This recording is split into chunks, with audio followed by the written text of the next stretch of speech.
And as for the China trade issue, administration officials met to discuss what to do about the Chinese telecom company Huawei.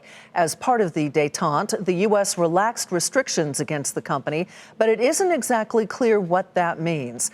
But White House trade advisor Peter Navarro gave his take.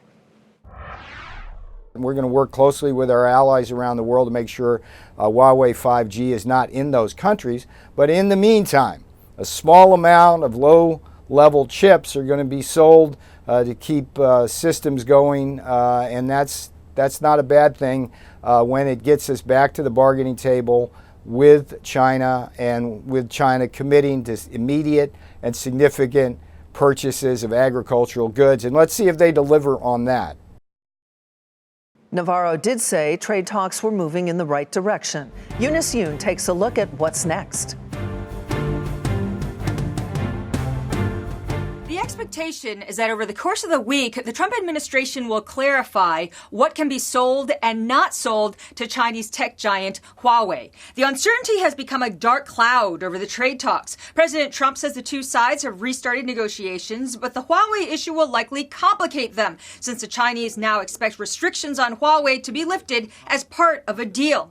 President Trump is already facing resistance to easing up on the company, which members of Congress, the national security community, and hawks within his own administration have argued is a security threat. The talk now is of a partial ban. White House economic advisor Larry Kudlow says approved products would be mass market and not impact U.S. national security. That suggests that core 5G networking equipment would be off limits. A source following the trade talks on the Chinese side told me that the Chinese could go for that, though it's still unclear how national security will be defined. The Chinese have caught on to the contradiction in U.S. policy, reinforcing the view here that the U.S.'s campaign targeting Huawei is not about protecting national security, but more about undermining China's tech ambitions. Separately, Wall Street will be able to expand businesses in China faster than they probably expected.